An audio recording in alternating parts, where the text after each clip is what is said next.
Okay. Well, we'll kick into it and people can drop in as they come through. So, kia ora everyone. My name is Nicole. I work at Tauranga City Council. So I'm calling you all from Tauranga tonight. So you're in the Rangi Mari room and we're starting off talking about some food tonight with Liam Prince from the Rubbish Trip. So he's giving us a live demo on how to make your own crackers.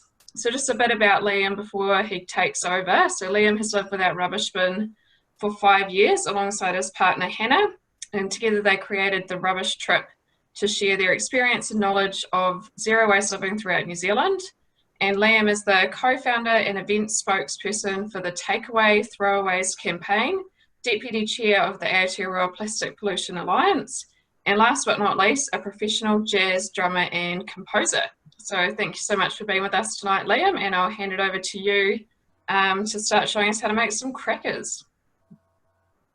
Awesome. Kia ora, Nicole. Thank you. Tēnā koutou katoa. It's exciting and a privilege to be part of this launch event tonight and help people with their thinking and their preparing for their Plastic-Free July pledges. But tonight, my job is to convince you all never to buy a packet of crackers again, because the ones we're going to make tonight are the most absolutely delicious, plastic-free, zero-waste, cheap and easy crackers that you'll ever try. So that's my job tonight. I just wonder if you want to close the slides so people can see me and the... Definitely. There you go. Yep. Awesome. All right. So I'm Liam. I'm one half of the Rubbish Trip, along with my partner Hannah, who you will hear from at the end of this event. And apologies if my connection is a bit dodgy. It is a little bit stormy, which can mean things get slow here on Waiheke. Can everyone still hear me okay? Yep. Yeah. Oh, am I okay? Yeah, you're good, Liam. Yep. Okay. So, part of the Rubbish Trip, and we've been traveling all over New Zealand for 3 years, giving talks and presentations about how people can reduce their household rubbish. And those talks are based on our own experience of living without a rubbish bin for, about 5.5 years now. So when someone, wants to have a go at reducing waste in their households, a really excellent place to start is with the rubbish bin, having a look at what's in it so that you know what you're dealing with. And what a lot of people will find is that the majority, or at least a large proportion of what's in there, is food packaging. Hopefully food scraps are not in there because we'll be composting those, but in terms of actual rubbish, food packaging tends to be a bit of a problem. Now, there are alternatives, plastic-free and zero-waste alternatives to a lot of food that comes in plastic packaging. So whole foods and pantry staples are fairly easy to find at box stores. So that's your rice and your grains and flours and all that sort of stuff. But some other things are trickier, and snack foods tend to be a bit trickier to find. And even when you do find them, they can be quite expensive. So a bit of a challenge.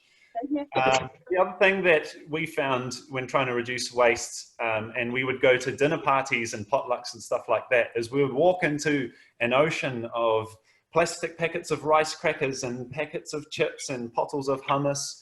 And, it was a bit disheartening to see so much plastic packaging at these events when we're trying to have a good time. So we quickly wanted to learn a few quick recipes that we could whip up to take to these sorts of things and not have to contribute to all of that waste. So obviously that's one of the big benefits of making your own snacks like crackers at home, is to avoid plastic packaging. But another thing you might think is, well, what about the ingredients? Well, as I mentioned, a lot of those ingredients are available pretty easily to find unpackaged. So looking for bulk stores and even the growing number of zero waste stores all around the country. If you check out our website, therubishtrip.co.nz, we've created these zero waste shopping guides for every region in New Zealand for businesses and options for zero waste grocery shopping and more. So do check them out. They're in a text form and a map form. And yes, thank you, Anthea, for sharing that. I can share links later as well. But what are some other reasons why you're making your own things at home and like crackers are good? Well, you can put what you want in them. So there are no additives. You can put less sugar, less salt. You can make them gluten-free, dairy-free, keto, whatever you need, whatever you want. You have control of that when you make your own things. And also, they can be really super simple and easy for lazy cooks like myself. They don't have to be complicated, not rocket science. But of course, not all recipes are the same. Now, the recipe, the crackers we're going to make tonight, actually have a few extra benefits as well, because of, we just want to make it cheap and easy for everyone. So we're making pea flour crackers. So there's only 5 ingredients for these ones. And I'll just introduce you to our 5 fabulous ingredients. First main ingredient is pea flour, obviously, in a handy dandy ice cream container. Salt in a little bowl here. Herbs of your choice. I like to use rosemary for this particular recipe. Oil, olive oil, if you like, and water. So that's it. Really simple, very few ingredients, very easy. And so that makes it really cheap, much cheaper than buying crackers in a packet. You might also be wondering, why pea flour? Why not other kinds of flour? And actually, this recipe came from a chickpea flour cracker recipe. Now, both chickpea flour and pea flour are interchangeable. They're both gluten-free, they're both high in protein, but pea flour is usually about half the price of chickpea flour. This stuff I got was less than $3 a kilo, so it was really, really affordable. And also, the peas are grown in New Zealand, mostly in Canterbury, versus chickpeas, which tend to be grown in Turkey. So there's a much, much reduced carbon footprint to using pea flour for this sort of thing. And of course, it's delicious, so it's just a total no-brainer. All right, well, let's get into it then. I'll just stand up so you can see what I'm doing over here. And I'll just lift this up a little bit. So, okay, so first of all, we have all the dry ingredients. And this is quite easy because it's just one of everything. So the 3 dry ingredients we have is pea flour, salt, and herbs. So one of everything. 1 cup of pea flour, 1 teaspoon of salt, and 1 bunch of herbs with rosemary. If you want, if you don't have much time, you can just, strip it straight into the bowl, or if you want to chop them up into a finer sort of little bits of rosemary, you can do that too. So then you just mix the dry ingredients together, just a few seconds just to get them all mixed together. Then we want to add the oil. Now, I'm using olive oil today. You can use different kinds of oil, but olive oil is delicious. And we went and filled this up at a bulk store where we could get olive oil on tap into an upcycled wine bottle. So another good reason to have wine once in a while. So 3 tablespoons of oil in there. And once I've done that, you want to mix it together with the spoon until, let's see if you can see what's going on here. It might be a bit bright, but you just mix it around until you can't really see the oil anymore, and you can get your hands in there too, just to mix it around really well. Just sort of like, get your fingers and rub the stuff between your fingers until it's sort of the texture of breadcrumbs, maybe. It's pretty good measure. And then finally, we're going to add the water. Now, this is sort of the most sensitive part. You don't want to add too much water because if it gets really sticky, the dough is really hard to deal with. So you want to be going for, like, if anyone's made Play-Doh before, it's a bit like that sort of texture. So we'll add about 4 and a bit tablespoons of water to start with, and we can always add more if we need to. All right. So 1, 2, 3, 4, and a bit. So you mix that together. You obviously want to mix it until all the flour is incorporated. And you can also get your hands in there once it gets quite lumpy. And that gives you a good sort of chance to feel the texture, feel if it's too sticky or too crumbly. Now this one's definitely got enough water. It's all come together already, if you can see that. It's a nice sort of quite soft dough, but thankfully not too sticky. So we've got our dough now.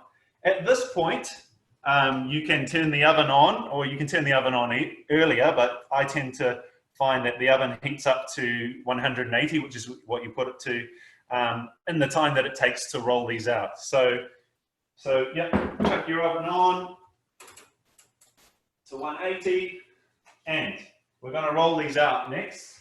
So rolling them out, it's good to have like a really flat baking tray that doesn't have these kinds of edges on them. I don't have one where I am at the moment. And the reason why is if you've got a totally flat one, you can use a good old rolling pin and it doesn't get stuck, you know, on the edges of these pans.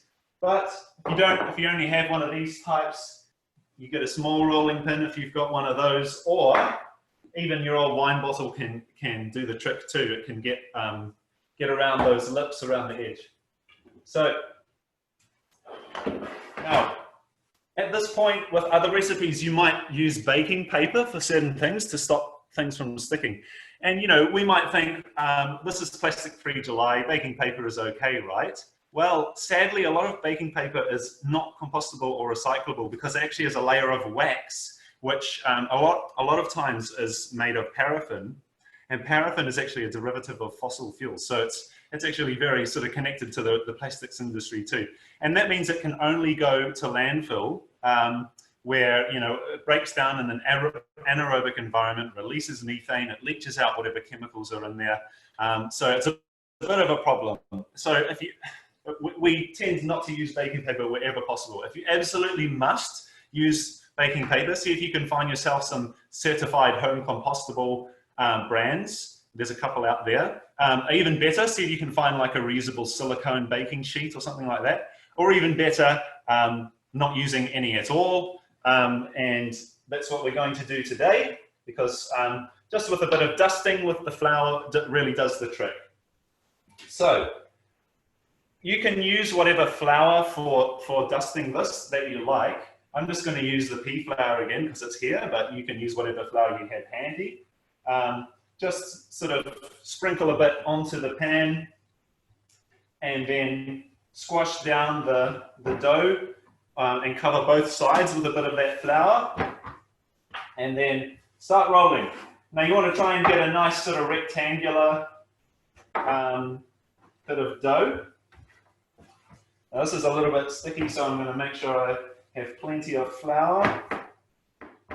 And you want it to be rolled out pretty thinly because these crackers, I tend to think that they're really good when they're thin and crispy. You know, so you might like crackers that are a little bit thicker and chewy, but for me, because of the way that these cook, they cook quite quickly. That means that the outside of the crackers can go really crunchy, but the inside, if they're too thick, can still be soft and undercooked.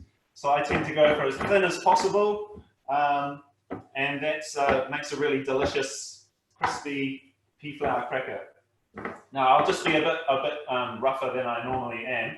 So every so often you can pick it up and flip it over if you like, so that it doesn't get too stuck on the bottom. But I won't do that because we're just going to speed through here. So this isn't quite as thin as I'd like it. You probably can't see how thick it is. Eventually with this quantity it would be a little bit bigger on the pan. It would take up a bit more space. And it doesn't matter if you have a few cracks because you're just going to be cutting it up anyway.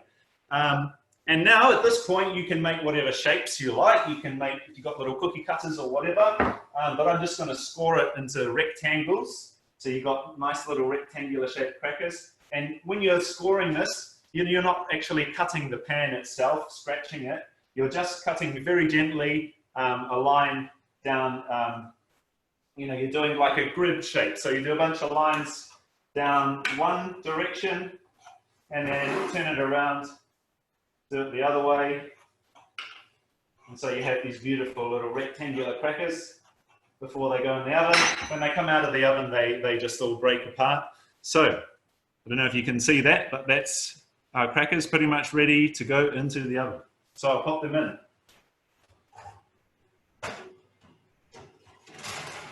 All right, so the cooking is a little bit sensitive too. These, like I said, these guys can burn very easily. They cook very quickly, so they can burn very easily. So keep an eye on them. They only take about 10 to 15 minutes before they're done. You can tell what the color is sort of a golden color, a beautiful, nice golden color. So just keep an eye on it. They're a bit funny if they're burnt, so don't worry. But okay, just to finish this off, this wouldn't be a cooking show without the old, here's some I prepared earlier. And here we are, a beautiful batch I made just a couple of hours ago. You might be able to see that, well, it's a bit hard to see, but some of them are a bit darker than others, a bit more burnt, but it doesn't matter, they're still delicious. Wish I could share them with you. Also, you can serve them with other homemade dips like hummus, which guess what, you can make from dried peas and chickpeas as well. Homemade pickles and chutneys are great with it, or just as they are, they're delicious as well. So if you want to find this recipe, it's also on our website. I can share that, link that in a moment as well. We've got all sorts of other recipes. Oh, thank you, Anthea, for doing that. And yeah, so that's it from me. Thanks to all of you for joining. And thanks to everyone for organizing this event. I would love to see your photos and your feedback on your first attempt at making these crackers. So please do that if you have a go. All right, kia ora, thank you. Thanks.